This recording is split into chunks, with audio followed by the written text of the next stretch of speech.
I've seen things you people wouldn't believe.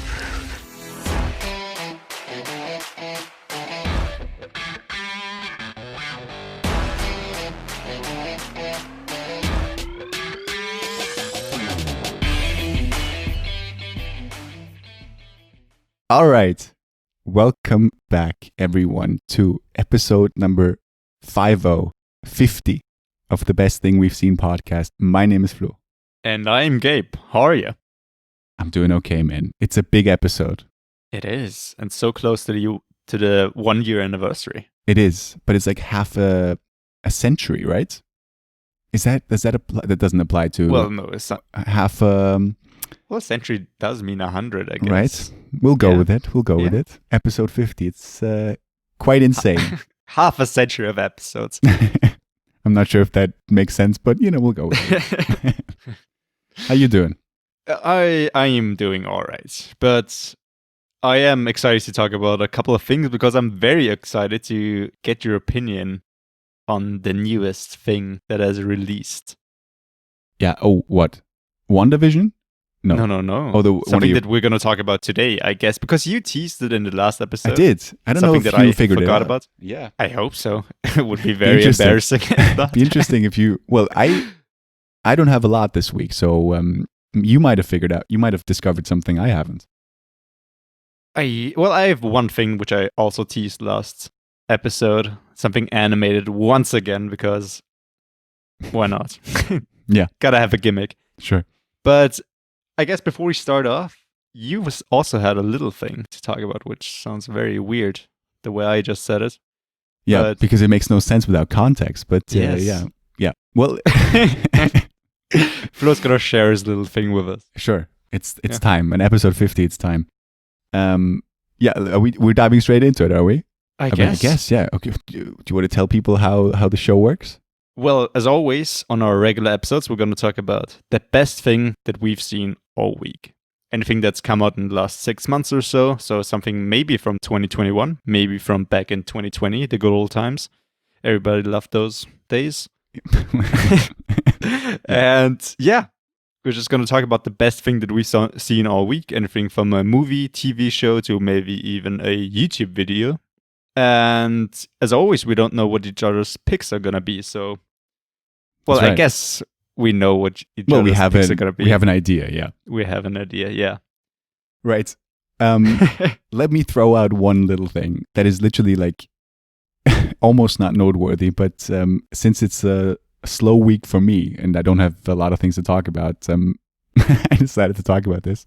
Well, I think we talked about my love of Nicolas Cage last week, and there's the people that know me, and I know you know this as well, know that my love for Arnie is just about as big as it is for Nick Cage. Yes. So there was a recent video where Arnold Schwarzenegger decided to film himself getting the vaccination. Oh, really? Yeah. Well, he was like driving in a car, and they like gave it to him like through the window. Mm-hmm. Just a drive-by.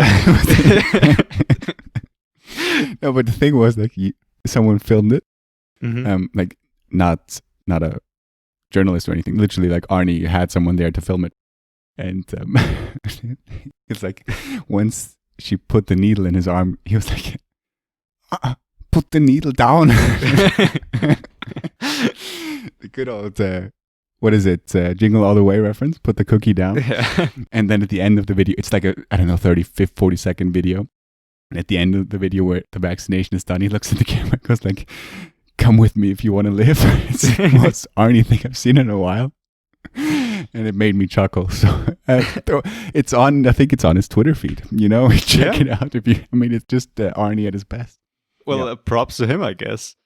Yeah, he's a big advocate of vaccinations and of this one, I guess, especially. And put the needle down. I love his humor. There's no way he thinks that's cool. I think he knows that's hilarious. He knows it's great. He's just got this book of catchphrases with He him really to break does. the ice. Oh, dude, I wouldn't be surprised if he had an actual book where he wrote down everything. He makes people happy. with just a few lines with how to pronounce it. Yeah, with how to stick true to his original pronunciation. Yeah, dude. I mean, he does have a Austrian dialect coach, doesn't he? Apparently, that's what I heard. I've heard. Yeah, that's what I've heard too. Yeah, the legend says that's the case. Yeah.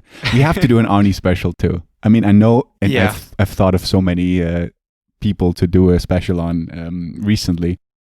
I'm very excited about episode 56.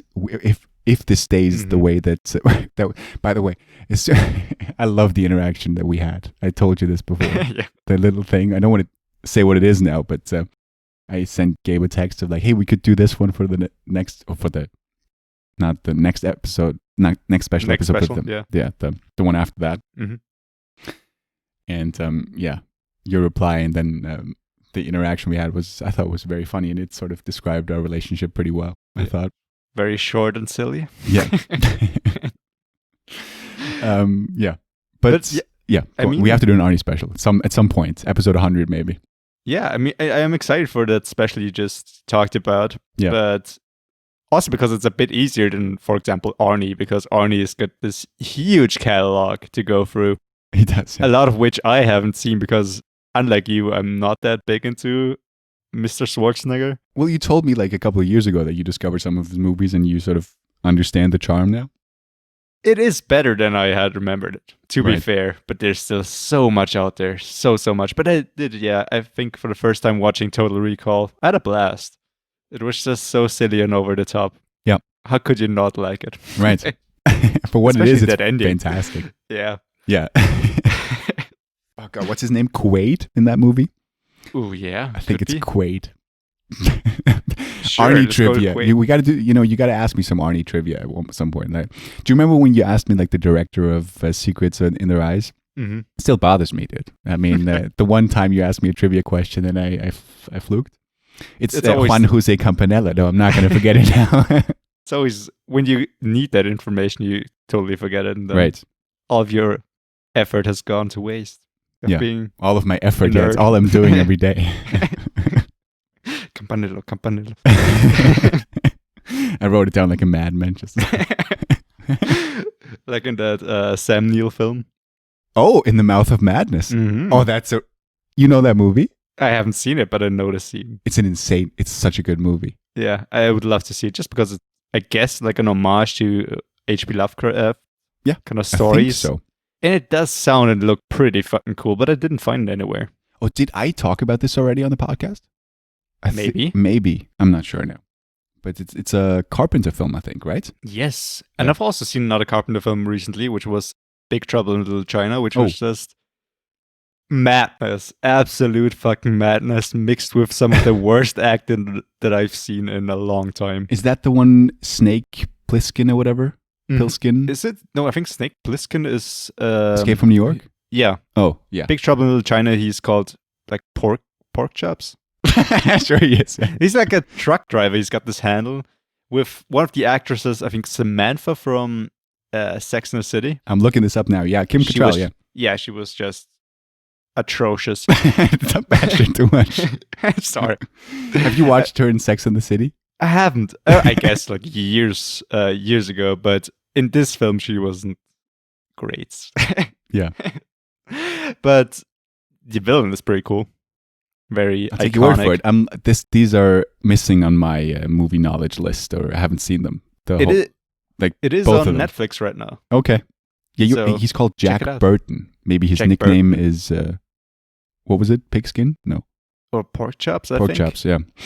He just says in like the beginning and somewhere at the end, pork chop coming in. I don't know. Yeah. Whatever. Yeah, I don't know how we got to that, but I don't know. what were we talking about before? Mouth of Madness. Right, Madness, Mathematics, yeah. Well, the writing down the name like obsessively reminded me of The Shining too. Oh yeah. That's what I had to think of. But Mouth of Madness is a good shout. Great movie.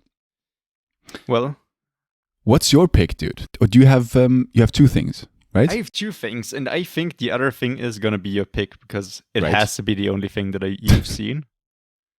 Yes. I Well, I have guess. one more. Yeah, I have one more thing, and it's that. Yeah. Okay.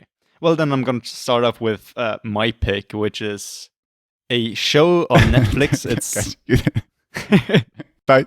Okay. Yeah. Sorry. what? No, I thought you were you told me before that you weren't sure of what to pick, and I thought you decided on the movie now, but apparently not. I didn't. I'm That's sorry good, for it's the good. movie, I guess, but I'm worried about the trailers because I have a trailer for my pick. I don't know if I can get one for yours. well, We'll see it when we get there. We'll see when we yeah, get there. we'll see. But yeah, it's a show, and it's the third season of Disenchanted, which is an animated show on Netflix by Matt. Jesus, I should have looked up how to pronounce them. Groening or Groening? Matt Groening? The Simpsons guy. Yeah, the Simpsons guy and That's the how I pronounce Futurama him. guy. Yeah. It's a great pronunciation, yeah. But yeah, I'm a huge fan of Futurama. It's one of my favorite shows of all time. And this his new show, and you very much get the same kind of vibe off of his ideas and whole concept and jokes.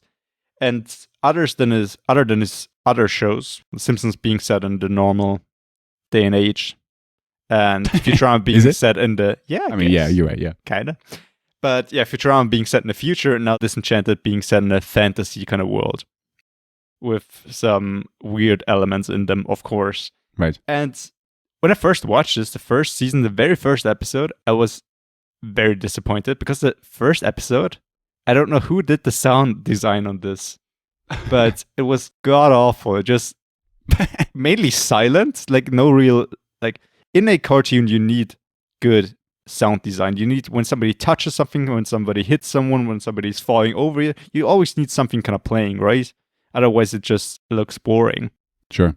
And I don't know, it's just, I think maybe in the first 2 episodes, it looks and sounds so silent and just so empty. But it's gotten better over time, and I think the 3rd season might be the best one yet. Okay. And it stars a couple of regulars, I guess, who also did voices on Futurama, like John DiMaggio, who did the voice of Bender, or Billy West, who's done the voice of Fry and the Professor and Zoidberg, and he's one of the very best voice actors out there, in my opinion. Okay. But you also got Eric Andre from the Eric Andre Show, Sure. being just a maniac as always. And you got a whole lot of actors from the IT crowd. Funnily really? enough. What? Yeah, you got Noel Fielding in this one. You got Richard Ayoade. I learned from my previous pronunciation. What did you say? What? David Ayoda. Close enough. Classic. Yeah. And Matt Berry, Who's that? the boss, the I mean, very weird I figured. boss. Yeah. So this is in British, with a British accent? And they all No, like all the main characters speak in an American accent, but some characters do have a British Gotcha, accent. gotcha, It doesn't have a lot of logic to it, and it is addressed throughout the show. Sure. But it's about a princess, young Tia Beanie, who is not really the model of a princess. She Of course it's a drinks a lot. princess. Well, I gotta have a style. I don't fucking know. But yeah, well, she isn't what one would expect of a usual princess, and she doesn't really want to be one either. And at one point, she meets an elf named Elfo, who is the highlight of the show, in my Right. opinion. He gets the best fucking jokes, and he's got the best deliveries in the whole show. And a little demon, voiced by Eric Andre. Okay. And it's hard to explain all of it because it's just a whole lot of madness. Yeah. But if you like that kind of cartoony humor, and if you like Futurama, do give it a watch. I mean, I know you're not that big into cartoons. I don't know why. Did you ever watch like Simpsons at all? I mean, yes, but never religiously. Like some episodes here and there. And that's All right. about it. I didn't watch Futurama, or what's the one? The raunchy one where they're all in South Park? No. Drawn No. Together? Drawn Together. That's the That's one. a Yeah. great one. Yeah. I mean, just maybe some episodes here and there, but I don't know. I never. I mean, I watched YuGiOh. Does that count as a cartoon? I mean, I guess it's an anime. yeah. I don't even know how to, is that how to distinguish between the two of them? I mean, I guess, is that the same thing? Well, one is Japanese. Well, yes, but they're still like animated shows though, right? I mean, I guess, yeah. I mean, I never really watched Yu-Gi-Oh! you didn't. I didn't. I watched Pokemon and One Piece. Oh, see, One Piece is another one I've never touched. Way That's too all right. much to watch, I think. It's like, what, Yeah. How many episodes? I don't know. It must be in the thousands by Yeah, now. I I mean, think so. the manga's still coming out right now, I think. Or maybe they finished by now. I don't know. But I remember reading the books or the comics, I guess, Yeah. when I was a kid because my brothers bought them. And they're still coming out. I don't know how you can put any more into that story, but I guess good for him. Yeah. I mean, I actually recently rewatched some of the old YuGiOh episodes because I found them on both Netflix and on Prime. Oh, really? And do they hold up? Dude, I'm not kidding. I've never been hit more by nostalgia than when I watched that because I watched it in German too. Mm-hmm. And there are so many recognizable voices. Like Christian Bale's voice and from Scrubs, a lot of voice actors from Scrubs. Mm-hmm. I'm telling you, dude, it was such a blast to revisit that. I mean, I think I actually watched like the first half of the first season, which is still like 24 episodes or whatever. All right. And I watched this within the last couple, or like there was a time within the last couple of months where I watched that, and just because it hit me so much with nostalgia, and it was such a because actually I like remembered so much about it as well. Like I knew everything, like where it was gonna go and everything. And you had like Pegasus, who's voiced by Kevin Spacey's voice. Oh wow! Yeah, I mean obviously not in the original is something completely different, but the German version it's the same voice as Kevin Spacey. And it's interesting. I love that never show. Really got into that. It confused me so much. I remember everybody like playing Yu-Gi-Oh cards at one point as well. Did you never play it either? I always played Magic. Oh, I did that too. Magic and Yu-Gi-Oh though. All right. I never really got Yu-Gi-Oh. It seemed very confusing. It's still like big nowadays because now like there's so much value on these cards. Because I discovered that on YouTube that so many people are like sending in their old Yu-Gi-Oh cards to get them graded, and if they're like in top condition, they are worth thousands. Okay. And I looked through my collection, but they're all in terrible condition, unfortunately. Because there were some goodies in there, but they're not in good condition. Yeah. I think recently somebody sold an old Pokemon card for a whole lot of money. Yeah, it's insane. Yeah. Oh, interesting. Yeah. But yeah, I mean, Disenchantment, it's a great show. I mean, we could play a trailer right now if we got one. Otherwise, we're going to keep talking, I guess. Yeah, I'm so sorry. I mean, with Netflix, it is still such a struggle. Yeah, I assumed so. I will try to do so, but it could be, and I've mentioned this many times before, we could just play it and no one would ever say anything, right? But I just want to do it by the books and get permission to use it, and I'll try my best, and we would obviously insert it here. All right, what a great trailer. But yeah. I mean, it is on Netflix. I think pretty much everyone has Netflix. I'll link it in the description for sure. Yeah, I mean, if you plan on watching this, do yourself a favor. The opening credits of each episode feature illustrated like images of the key scenes in each episode, which is just terrible. If you watch the opening credits and all the images, you just know the whole fucking plot. Yeah. I don't know why they do this, so I always skip it because I've learned from my mistakes. Just do yourself a favor and skip those. I don't know why they would do this. I mean, if you would do this, put them in like the end credits, like The Mandalorian does with their concept art that they put at the end of each episode. But it's just weird. It is. Yeah. But I don't think a lot of people are as bothered as you and I would be by that, you know? Well, I mean, I do get kind of trailers. I'm not a huge fan of them, but trailers do give you an idea of the whole story. This is just the whole story, I guess. So, I don't know. But it's still a whole lot of fun. And like I said, Elfo and his delivery of jokes is just golden. I don't know if it's just me, but I absolutely love this character. And I think I read somewhere that this was actually the very first animated character that Matt Groening ever like drew professionally. Oh wow, he's okay. And he never used him for anything, and he just now put it into Disenchanted. Right. So a bit of animated history right there. Thank you for that. Yeah, for a fan like you. All right, man.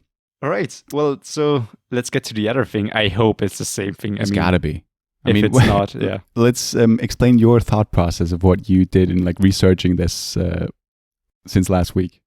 Well, you said Amazon Prime. Right. So I opened up Amazon a Prime good and I start. saw a thing. Yeah. And I was like, oh, of course this is coming out now, because I actually knew that it was coming up because I meant to watch it for the end of 2020. It was like, maybe I can find this somewhere, because I wasn't aware it was only releasing on the 15th of January. Yes. But it did, so I didn't get to watch it, and I completely forgot about it. Yeah. I mean, it's the same thing. Yeah. So All right. Well, you did your pick. I thought it was your No, pick. What's your yeah. pick? You go My ahead. pick of the week is One Night in Miami. Yes. Joke? Oh, no. Okay. No, I'm sorry. I've done this one too much. Yeah. Which is the latest movie directed by Regina King, who I think this is the first movie that she directed, right? Could be. I said this about Chloe Duvall. Was it Chloe Duvall last time? And it was completely wrong. Let's look it up. Well, she directed a lot of TV episodes, but there's some. Maybe it's a short one she did before. Story of a Village. It's one of her first movies. I think it's basically her first big movie that she directed. And if you don't, she's done at least one TV movie, but what, The Story of a Village? no, the one just before she did One Night in Miami, The Finest. Oh yeah, sorry, I didn't see that. Yep, you're absolutely right. It's With got 6 6 ratings. Yeah. All right. But if you don't know Regina King, I mean, she recently won an Academy Award for as Best Supporting Actress in If Beale Street Could Talk. Yes. And I became a fan of hers in Watchmen, the show, recently. She's terrific in that show. And now she's obviously behind the camera. And One Night in Miami, I think the way, what I figured out by researching this intensely, Yeah. this is about a real life meeting, right? But it's a fictionalized story. Like this meeting took place, but we don't know. Like It did? I think so. I thought I knew that night happened, the fight and everything, but I didn't know that they met afterwards. I think the meeting took place in the 60s, right? 1964. Thank you. A meeting between Malcolm X, Cassius Clay, Jim Brown, and Sam Cooke, who were at the time for the biggest names in fighters against oppression and racism, and icons in the African American community. I think that's fair to say, right? Sure, yeah. I'm treading lightly here because I don't want to misspeak, but I think that sort of sums it up rather well. And obviously, I must admit, I thought Jim Brown was James Brown, the singer. I don't know why. Yeah, me too. Well, I know why, because I never heard of. Yeah, I didn't know Jim Brown. Yeah, I mean, we don't get a lot of American football in Austria. Right. I knew all the other people, but I struggled with Jim Brown because he was talking like he's a football player, and then he wanted to go into acting. And I was like, was that James Brown? Was he a football player? No idea. Funnily enough, he's the only one still alive today. Is he? Of the 4, yeah. Oh, Jim Brown now. Jim Brown, yeah. Yeah. That's right, because that's what I discovered in my research, because he talked about that night happening, actually. Interesting. I watched an interview, but One Night in Miami is about a meeting of these 4 people that actually happened, but it's a fictionalized retelling of that meeting. And it takes a while to get going, I thought, because it doesn't start off at that meeting. It sort of starts with the boxing match that Cassius Clay has, and Sam Cooke has an event where he sings and, is treated quite horribly, and eventually they all meet up at a hotel room, and the movie is basically that after that, which I like a lot. It's a talkie, that movie. I mean, it's a lot of dialogue in a small room, Is it also maybe based on a theater? It is. Yeah. Yeah, Theater. I mean, always says if you theater didn't based. know that, then it's, I don't know, it's a good thought you had, because it's right, yeah. It's written by Kemp Powers, who is a co-director of Soul. Oh, really? Yes. I mean, if That's it's a small world out there. I guess, yeah. Or maybe he wrote Soul, but I think he was a co-director. But it is based on a stage play called One Night in Miami, written by Kemp Powers, and he also wrote the screenplay now, and directed by Regina King, as I said. And it stars Leslie Odom Jr., who Aaron Burr himself. Great to see him in something else, I thought, because I thought it was quite good. He was, yeah. I mean, we recently saw him in Harriet. He had a part in that. But other than that, I have not seen him in much. And that might be my fault, but it's great to see him in something other than Hamilton and Harriet. Maybe there was one other thing. He was a pretty good fit as well for the role. Yeah, I thought he was really good. He does have the voice, he really does. And he fit quite well into like the good-looking, now very rich, not down-to-earth anymore guy. Yeah. He fitted quite well. I thought the 4 main guys were all very good. I wasn't a huge fan of the actor who portrayed Malcolm X, to be honest. Oh, dude, I thought he was excellent. That was actually a bit of my issue with the film. Interesting. His performance, in my opinion. Maybe I'm just so used to think that Denzel Washington is like the embodiment of Malcolm X on screen. Yeah. Because he did it so freaking well. But I don't know. I mean, Ellie Goree, I think his name is. Yeah. If I pronounced that right. As Cassius Clay. Yeah. Amazing fucking casting. Yeah. Whoever casted that dude, give that person an Oscar as well. I can tell you who it was. It was Kimberly Hardin. Looking at the casting director now. Kimberly Hardin. Yeah, I guess Ellie Goree as an actor might not want to like portray the same character twice or like explore other routes and other options. But if he would star in a autobiographic movie about Muhammad Ali, I would go see it immediately. Yeah, I thought he was really good. And also Jim Brown, Aldous Hodge, who was in Invisible Man recently. He was the friend of Elizabeth Moss, who right, who let her stay at his place. Right. Yeah. As a cop, right? As a cop, yeah. In the film, yeah. Dude, I recently thought about the Invisible Man again. And how come? Well, because of Aldous Hodge. And all right. I was actually like scared. Because I thought about because I talked about it on the Best of the Year special, and it made my honorable list. But recently, I sort of went through the movie again in my head, and there were some fucking terrifying scenes in that movie. Just the concept, really. I guess because like towards the end, it doesn't. No, the ending wasn't. Yeah, right. because once you know the the ending gimmick, is like not scary.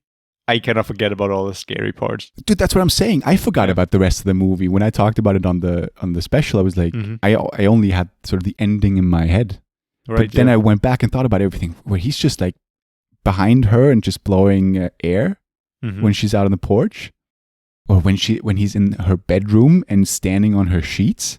All right, yeah. Fucking hell. It's a good movie, and I recently thought about this again. But One Night in Miami, I mean, this is not one of the best things I've seen in a long time or whatever. It's more of a necessity pick than anything else, because I haven't seen anything else. I didn't want to pick Arnie as my pick, even though it was terrific what he did, But I did enjoy it quite a lot.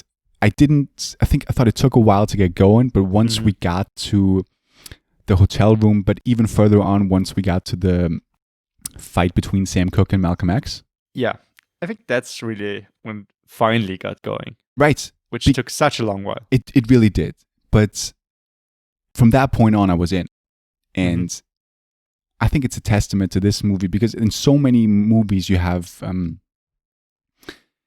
fighting scenes or discussions where it's pretty obvious that one is in the wrong and the other one's in the right. And you're usually just rooting for the guy in the right to convince the other guy that he's right, to get him on board. But in a really, really good movie, you have that fight where you can sort of understand both viewpoints. Yeah. And I thought that was the case in One Night in Miami. I thought it was very interesting and very, understandable of what both of these guys meant. And it was a fight that seemed real, Yeah. I do agree. That's a good point you just made, with both making a very good argument for themselves. Yeah. Which makes it quite hard. I mean, right. that's why, I mean, he wasn't bad at all, the actor who portrayed Malcolm X. I don't want to like say that he was shit or something like that. I just couldn't identify with kind of how he played, I guess. Okay. Especially since like how he argumented in that scene. I guess if you just like look at Denzel Washington's performance, for example, like real life interviews of Malcolm X, it just seemed even more like, I don't know what, but Malcolm X, or the way he was also portrayed, is just so incredibly like heavy. Like you like feel his presence in some way. Yeah. And I don't know, it just didn't hit me as hard, I guess, from the other performance. That's fair. I mean, it's the one guy we haven't mentioned. He's called Kingsley Ben-Adir, who recently also played Barack Obama in a show called The Comey Report, which I've yet to finish, but I started watching it. It's this 2-parter on Showtime, written and directed by Billy Ray, about James Comey, the FBI director under Trump, and Brendan Gleeson plays Trump. It's a very weird 2-parter that seems more like, at times, like a, not like a parody, but it was so hard to take it seriously, especially Trump, even though it definitely wasn't supposed to be. What happened there? I can cut that out. No, that's drop something. Okay. Your jaw. Anyway, I don't want to talk about the Comey role too much, but that's the way you describe it, I just can't imagine it being serious, to be honest. I think it tries to be, and Jeff Daniels plays Jim Comey, and it's good, but it is a TV movie, and it feels like one, and that's not a good thing. Even though I'm a big fan of Billy Ray, but that's where I knew Kingsley Ben-Adir from, and I thought he was really good in One Night in Miami, and I mean, you know, I can understand your point as well, but I thought he had that presence, you know. I really did, and I thought he played it rather well. I really did. He seemed kind of shy in the movie. You think so? Yeah. I don't know.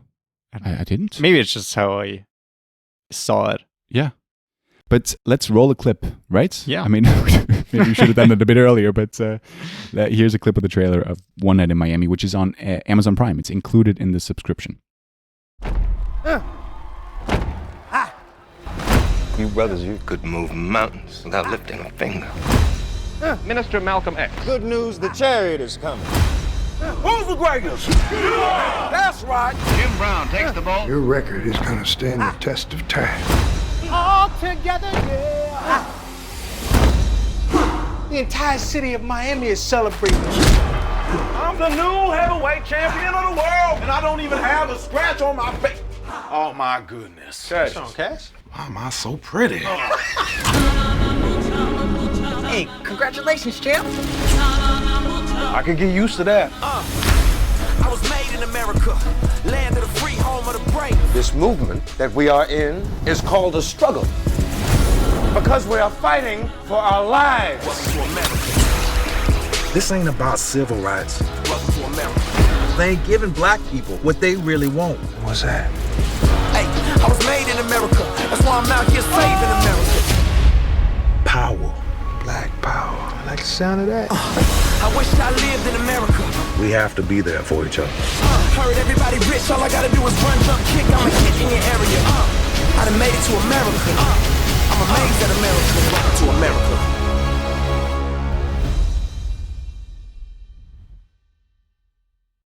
All right.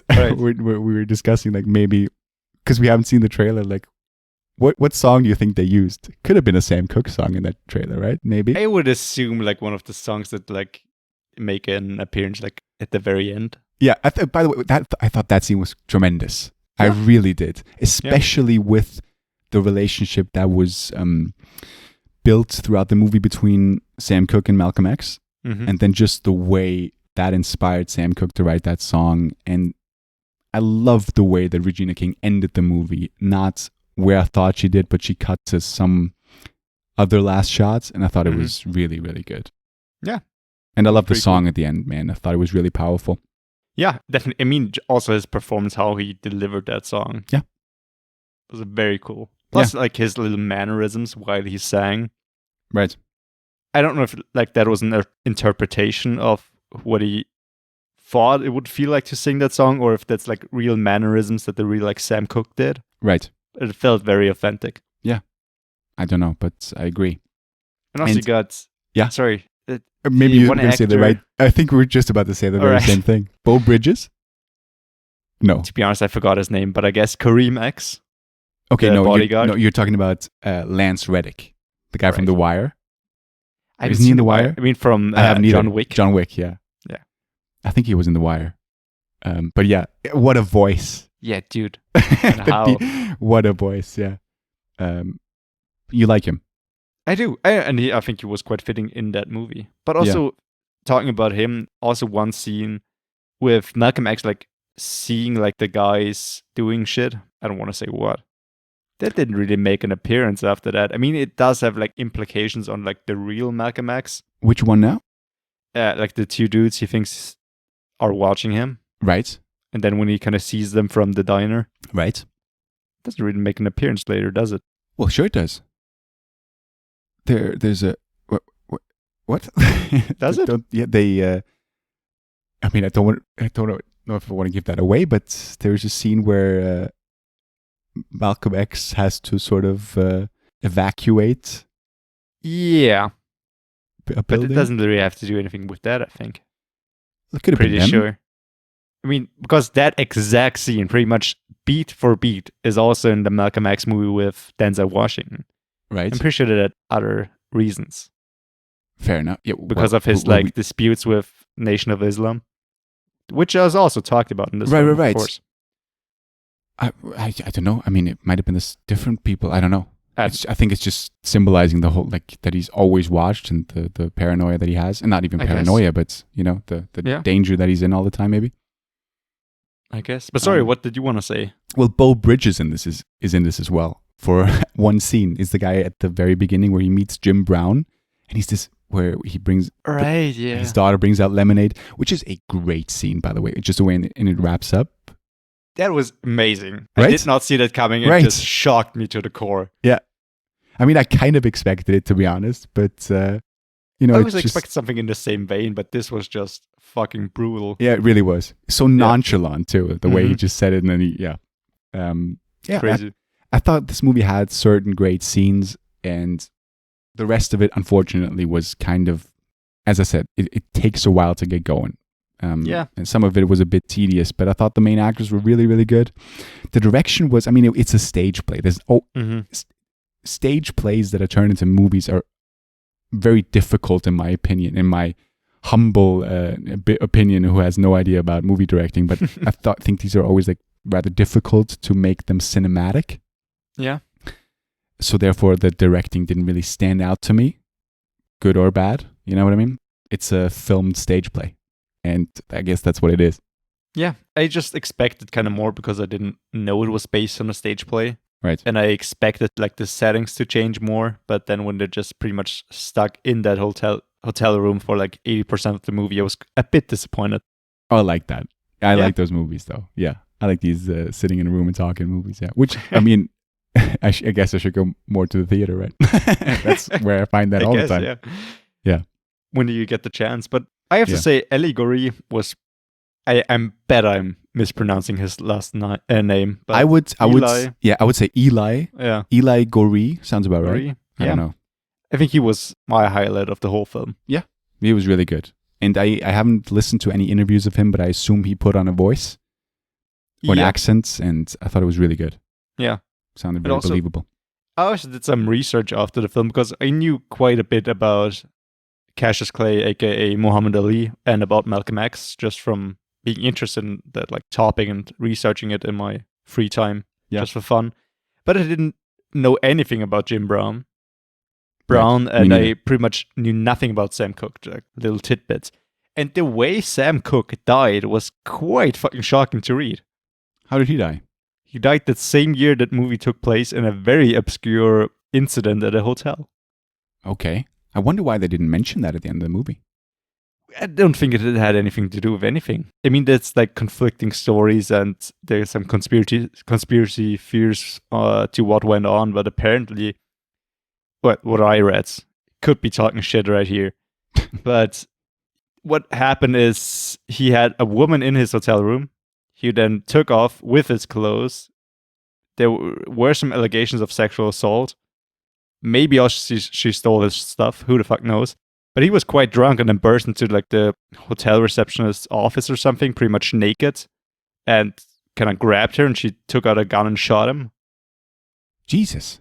Which Okay. is, fucked up and weird. But, yeah. Didn't expect that. I know much Should be about history. There should be a whole movie just about that. Yeah. That's Sam Cooke, right? That song. It's a wonderful. Yeah. It's a great I mean, song. I don't know much about history, but so that's why I'm saying, it's a great. Yeah. Yeah. That sucks, man. Yeah. I mean, of all the ways to go, weird. that's not really one of the ways you want. Yeah, just so surprising and weird, Yeah. I guess. But yeah, I Well- mean, it's a good movie, and it's my pick of the week. One Night in Miami on Amazon Prime. Yeah, it is quite cool. It is Yeah. quite cool. I guess it didn't just grab me as much as I expected it to, but Yeah. still worth checking out. And it's That's fair. a couple of like honorable mentions, list of best films from 2020 of people who got to see it Oh, in really? that year, or Yeah. maybe even in that list. So yeah, I mean, it's one of those weeks where there hasn't been a great release, in my opinion. Mhm. But we knew that was going to happen. I mean, we can't have great things all the time, you know? Yeah. Yeah, I mean, that's it for me. yeah, I guess for me as well. Anything else? No. No, We'll try and figure out. We'll try and figure out something to watch for next week, and then Yeah. obviously episode 52, the anniversary special. I'm excited about. very special. Yeah, It's very special. Yeah. excited how it's gonna play out. Right. All I right. mean, thank you for listening as always, and thank you for your support. And we're very happy with the support on the special, on the 2020 special. A lot of people. Well, relatively, that's all relative, but for us, a lot of people have liked the video on YouTube, and a lot of people have listened to it, which is the main thing, and that's great. And thank you for that. And that's it for me this week, and we'll be back next week. And yeah, Gabe, I'll leave it up to you again. All right. Yeah. Thank you so much for listening. Thank you so much for sticking around. And I hope you keep sticking around, especially for a new special. And yeah, if you want to see us on any other platforms, we're available and pretty much anywhere podcasts are available. So Spotify, Apple Podcasts, Google Podcasts, Anchor, we are on YouTube, all under the Best Thing We've Seen podcast. You can also find us at Best Thing Radio on Twitter and Instagram. You can check out our great thumbnails that Flow designs every week on Twitter, Instagram, and YouTube as a thumbnail. And yeah, thank you so much for listening. Maybe drop a like, subscribe, comment, whatever. We love to hear your feedback. And yeah, thank you so much for sticking around. It's a great honor to have people actually listening to us and not just us talking into the abyss. Sure. So yeah, thank you so much for that, and have a great week, and hopefully see you next week. Yes. Bye-bye. Yeah, bye.